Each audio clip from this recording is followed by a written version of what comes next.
AITA for giving my sick kid a COVID test before traveling for Thanksgiving. It's the day before Thanksgiving, and my house feels like a war zone. I'm sitting at the kitchen table, typing this out while my SO is sulking in the living room, our plans for Thanksgiving completely appended, and I'm questioning if I did the right thing. Let me explain how we got here because, frankly, I'm at my wit's end. For the past 2 weeks, it's been a merry-go-round of sickness in this house. It started with my 17-year-old daughter, who came home from school one day looking pale and sounding hoarse. She plopped down on the couch and said, "I think I'm getting sick." At first, I wasn't too worried. It's that time of year when everyone seems to catch something, and she's usually pretty resilient.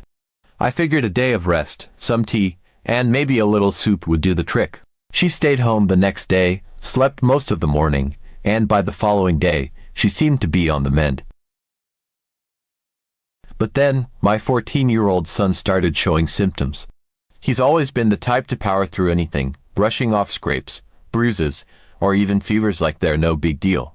He's my tough one, the kind of kid who will insist he's fine even when it's obvious he's not. So, when he came downstairs that morning with a stuffed nose, shuffling more than walking, and croaked, "I think I'm sick too," it stopped me in my tracks. His voice was raspy and strained, a far cry from the upbeat tone he usually has. I could tell just by looking at him that he wasn't faking or exaggerating, which is rare because he almost never admits to feeling unwell. His face was pale, and there was this glazed, tired look in his eyes. He collapsed onto the couch, pulling a blanket over himself, and just lay there, staring at the TV without any real interest. That's when I knew it wasn't just allergies or something minor. He's not a kid who lounges around unless he absolutely has to, and seeing him like that was unsettling. I asked him what was wrong, and he shrugged, saying, "I don't know, I just feel weird." He barely touched his breakfast, and by lunchtime, he still hadn't eaten much, which immediately set off alarm bells. Normally, this kid eats like he's prepping for a marathon or some kind of professional eating competition. His appetite is legendary in our house. So, for him to push away food and say he wasn't hungry, that was my first big red flag. He spent most of the day in bed, curled up under his comforter, which is completely out of character for him. Usually, he's bouncing off the walls, whether it's building something with Legos, playing video games, or pestering his sister just for fun. But that day, he had no energy for anything. He didn't even argue when I told him to rest, which is basically unheard of. He just nodded and trudged back upstairs, moving so slowly it was almost painful to watch. When I brought him some tea later, he barely managed to sip before putting it back down, and closing his eyes like even lifting the mug was too much effort. Then dinner rolled around, and he didn't come downstairs. I called him once, twice, and when he finally appeared, he looked worse. His hair was sticking up in every direction, his face looked flushed but pale at the same time, and his eyes were watery. He just sat at the table, picking at his food with no intention of actually eating it. I asked if he wanted something else, thinking maybe soup or crackers would be easier, but he shook his head and muttered, "I'm not hungry." My jaw practically hit the floor. If you've read any of my posts before, you know this kid treats every meal like it's his last, so for him to pass on food entirely, that was a major red flag.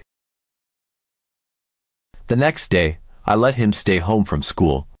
I figured he just needed some extra rest, and I wasn't about to send him out when he clearly wasn't feeling 100%. By mid-morning, he was still moving sluggishly but insisted he was fine. I checked his temperature, no fever, and chalked it up to a lingering cold. By the weekend, he seemed to be doing better. He was up and about, not as energetic as usual, but well enough to sit with us during family movie night and even joke around a little. I thought, okay, we're through the worst of it. Both kids were still a little tired, but it seemed like whatever had been going around had run its course. Life went back to normal, or so I thought. Then yesterday happened. My son woke up looking worse again. He shuffled into the kitchen, barely lifting his feet off the ground, and slumped into his chair with a heavy sigh. His face was flushed, his nose was red from blowing it so much, and his eyes had dark circles underneath them like he hadn't slept all night. When I asked how he was feeling, he just mumbled, "Tired," and rested his head on the table. He wasn't hungry again, another skipped meal, and it was clear he had no energy to even pretend otherwise. My mom instincts kicked in, and I couldn't shake the feeling that something wasn't adding up. This wasn't just a cold coming back for round two. It felt different, more lingering, and heavier somehow.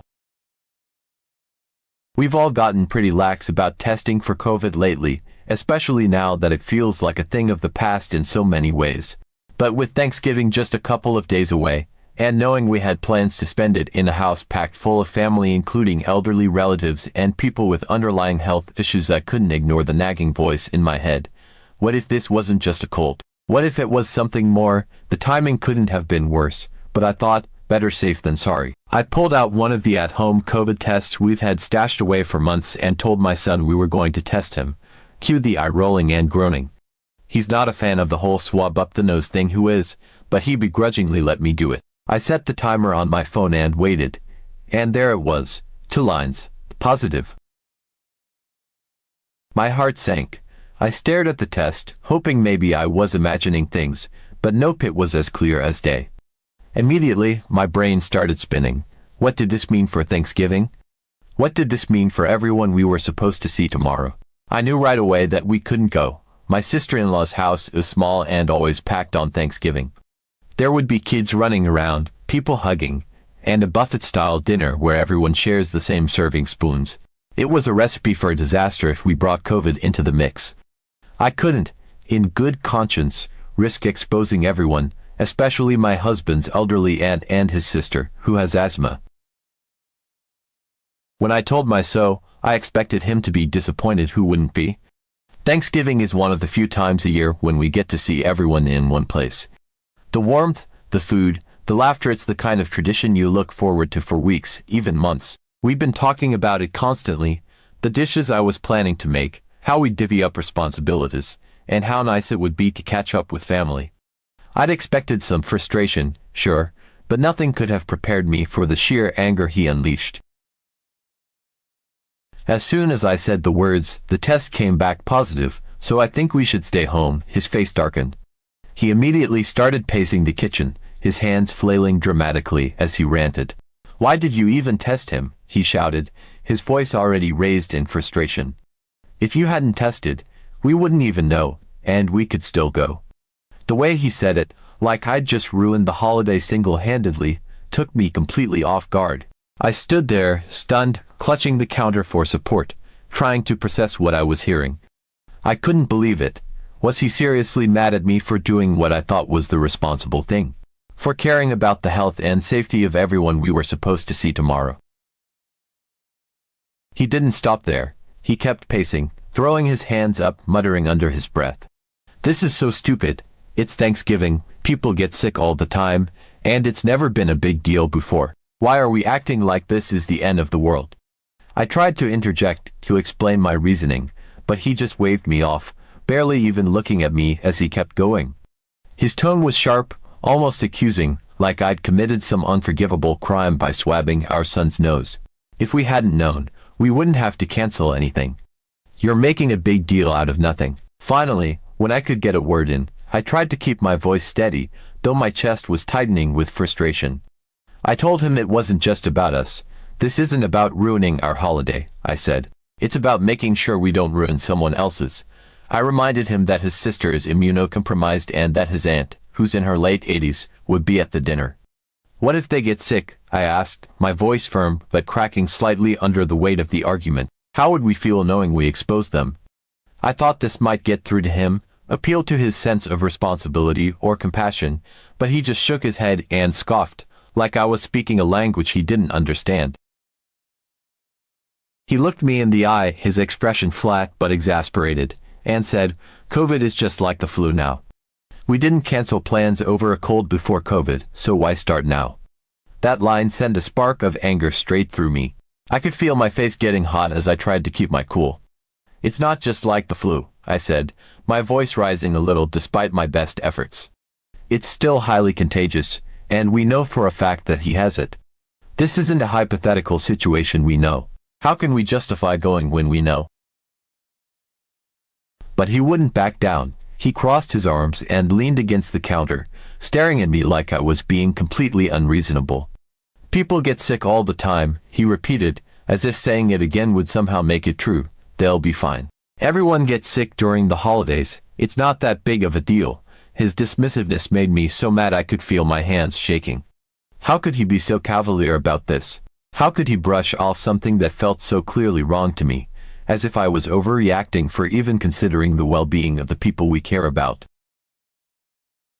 I tried to make him see reason, to explain that even if it doesn't feel like a big deal to us, it could be devastating for someone else. I brought up the fact that we'd be sharing dishes, sitting in close quarters, hugging people we haven't seen in months. How could he not see the risk in that? But every point I made seemed to bounce off him like he wasn't even listening. Can we just enjoy it without overthinking everything? At that point, I was practically shaking with frustration, my voice rising despite myself. This isn't about overthinking. I snapped. It's about being responsible. It's about respecting other people's health and boundaries. Just because it might not affect us doesn't mean we have the right to put everyone else at risk. But no matter how much I tried to reason with him, to make him see the bigger picture, he just wouldn't have it. He was so set in his belief that I was making a mountain out of a molehill that he couldn't or wouldn't see where I was coming from. That's when he really dug in. He accused me of being paranoid and said I was letting fear control me. This is stupid, he said. We've all had COVID before, and we were fine. At this point, I was shaking with frustration. I told him it wasn't about fear, it was about respect for other people. But he just rolled his eyes and muttered something about how I was ruining Thanksgiving for no reason. Now, here's the kicker, he actually suggested that we just lie about it. He said, we don't have to tell anyone. Just don't say anything, and no one will know. That was the moment I lost it. I told him that lying about something like this was completely unacceptable and that I wasn't going to jeopardize other people's health just so we could have turkey and stuffing with the family. If you want to go without us, fine, I said, but I'm not putting our family in that position. He stormed out of the room after that and has been giving me the silent treatment ever since. Meanwhile, I'm trying to make the best of a bad situation. I told the kids we'd have our own little Thanksgiving at home, and they've been surprisingly understanding. My daughter even offered to help me cook, which was sweet. But the tension with my SO is making this whole thing so much harder than it needs to be. So here I am, second-guessing myself. Did I overreact by testing my son? Should I have just assumed it was a cold and gone about our plans?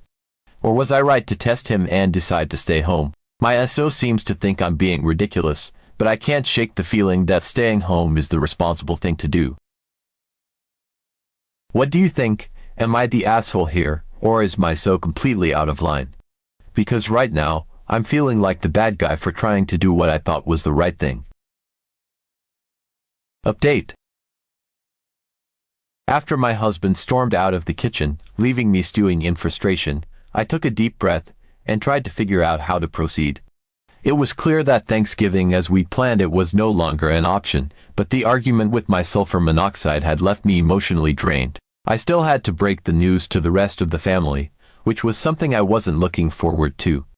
While I knew they would be disappointed, I also trusted they'd understand.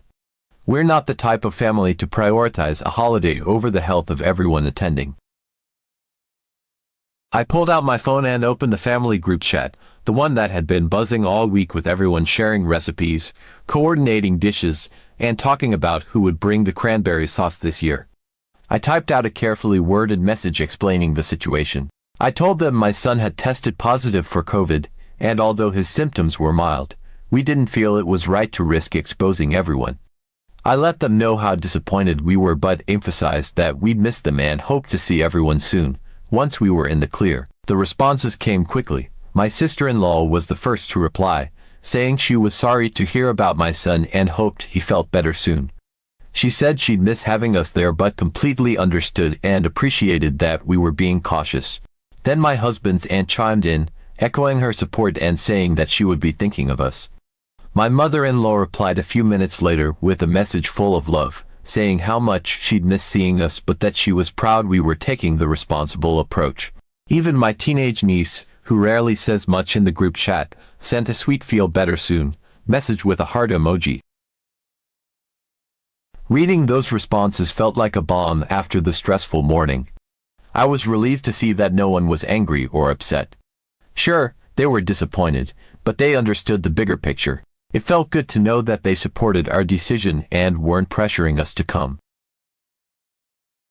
But then, things took a bizarre turn. Out of nowhere, my husband, who I assumed was still sulking in the living room, sent a message to the family group chat. It was short, confusing, and completely blindsided me. "Oh, don't worry, guys, we'll be there. She was just joking around." The words felt like a slap in the face. My jaw dropped as I stared at the screen, unable to believe what I was reading. My heart immediately started racing, my stomach twisting with a mix of confusion and anger. What was he doing? Why would he say something like that? I had just poured my heart into explaining why we couldn't come, and here he was, casually brushing it off as if it were some kind of prank. My mind raced, trying to process what was happening. Was this his way of retaliating for our argument earlier? A petty attempt to get the last word, but in front of the entire family? Or was this his misguided way of trying to smooth things over, hoping to avoid disappointing everyone? Either way, I was furious. He knew how seriously I was taking this situation, how much thought and effort I'd put into writing that initial message. And now, with one careless text, he was undoing all of it, making me look like a liar, or worse, like someone who would joke about something as serious as COVID. The chat exploded almost immediately. My sister-in-law was the first to respond. Her reply popped up within seconds, and I could almost hear the confusion in her tone as I read the words. "Wait, what? I thought she just said you weren't coming because of COVID?" She added a few question marks, as if to emphasize just how baffled she was. Right after that, his aunt chimed in, clearly just as perplexed. "Is this some kind of prank? I don't get it. Are you coming or not?" Then came a reply from my mother-in-law, who's usually the one to diffuse any family tension. But even her message carried a note of exasperation. "I'm confused, what's going on here? If it's COVID, that's not really something to joke about." Each message felt like another blow, and my frustration only grew as I saw their confusion and disbelief in real time. I could imagine them all sitting there, trying to make sense of the mixed messages coming from under the same roof. It wasn't just embarrassing, it was infuriating. I had worked so hard to explain things clearly and respectfully, and now, thanks to my husband's reckless comment, the entire family thought I was either a liar or someone with an incredibly poor sense of humor. Then, just as I was about to reply and set the record straight, another message from my husband popped up. My breath caught in my throat as I read it, and if my blood had been boiling before, now it was practically erupting. "Yeah, sorry for the confusion," he wrote, as if this was all a simple misunderstanding. "She just thought it would be funny to mess with you guys. We're all good, and we'll definitely be there tomorrow." I froze, staring at the screen in disbelief. He had doubled down on his lie, digging himself and, by extension, me into an even deeper hole. My hands started shaking as anger coursed through me. What was he thinking? Not only was he continuing to undermine me, but now he was making it seem like I had deliberately concocted some kind of cruel joke to mess with everyone. I couldn't even fathom how he thought this was an appropriate way to handle things. Did he truly not realize the position he was putting me in, or worse, did he just not care? I told the family that there was no joke and no prank, and that my son had, in fact, tested positive for COVID. I explained everything clearly, trying to remain as calm as I could despite the anger and embarrassment bubbling up inside me. I told them my husband had been upset about the decision to cancel Thanksgiving and was now trying to downplay the situation because he still wanted to attend the gathering. I emphasized that I wasn't comfortable lying about something as serious as a COVID diagnosis, especially knowing how easily it could spread and how vulnerable some of our family members were. Every word I typed felt like it carried the weight of the entire morning's argument, and as I pressed send, I couldn't help but feel a mix of frustration and exhaustion. For a moment, the group chat went silent. The usual flood of emojis and instant responses was replaced by nothing but the soft hum of my phone in my hand. I stared at the screen, my heart pounding, wondering how they were going to react. The silence stretched on long enough that I started second-guessing myself. Maybe I'd over-explained. Maybe I'd been too honest. Maybe I shouldn't have even mentioned my husband's feelings at all. But then, one by one, the messages started coming in, and the reality of the situation began to unfold. My sister-in-law was the first to reply. Her message came through with the kind of bluntness she's known for, and I could almost hear the surprise in her voice through the words on the screen. Wait, what? Are you serious? I'm shocked that you're both saying completely different things about something this important. How is it even possible that you're in the same house and giving us two totally different stories? Her words hit hard, not because they were accusatory, but because they were completely valid. How was it possible? I felt my face flush as I read her message over and over again, my embarrassment building with each repetition. She was right. How could we be so disjointed on something so critical? Then another message came through, this time from his aunt. She was usually one of the most understanding people in the family, and her response was gentler but no less pointed. This is confusing, to say the least. Did you two not talk about this before sending these messages? It's not like you're in different places. How did this happen? I could feel the collective bewilderment growing among the family, their confusion hanging thick in the air like a storm cloud. The idea that we couldn't even align on something as straightforward as whether or not we were coming to Thanksgiving was clearly baffling to them. Feeling the heat rising to my cheeks, I quickly typed out a reply. I admitted, as tactfully as I could, that yes, we had talked about it, but that my husband didn't agree with my decision to stay home. I explained that he had suggested we keep the positive test to ourselves and attend anyway, which I had refused to do. I didn't want to drag him through the mud, but I also wasn't about to let his reckless messaging make me look dishonest or irresponsible. I laid it out as simply as possible, explaining that this was apparently his way of trying to salvage the holiday plans he didn't want to let go of, even if it meant creating unnecessary confusion. My mother-in-law was the next to respond, and her message was both firm and supportive. She said she completely understood my decision to stay home and that she respected me for taking the situation seriously. She also added that she was surprised and disappointed that my husband would try to brush it off as a joke. "This isn't something to take lightly," she wrote. "We'll miss you, but we want everyone to stay safe." The rest of the family quickly chimed in, echoing her sentiments. They said they supported me and that they hoped my son felt better soon. My sister-in-law even wrote, "We'd love to see you all when you're healthy, but please don't feel pressured to come tomorrow just because he is upset. You're doing the right thing." It was like a wave of validation washing over me. I felt seen and heard in a way that I hadn't all morning. Meanwhile, my husband tried to backpedal, sending a flurry of messages to the group chat about how he meant no harm and was just trying to lighten the mood. He claimed he didn't want anyone to feel bad about us missing Thanksgiving, which was why he'd said it was a joke. But the family wasn't having it. They continued to reassure me that staying home was the right choice and made it clear they didn't appreciate the mixed messages. After the group chat calmed down, my husband sulked for a while before finally coming back into the kitchen. He looked sheepish, probably realizing he wasn't going to win this one. He muttered something about how we should make the best of it and suggested that we could still have a little Thanksgiving celebration at home, just the four of us. I agreed with him because I was going to throw a Thanksgiving for us. I hope he realized he was wrong.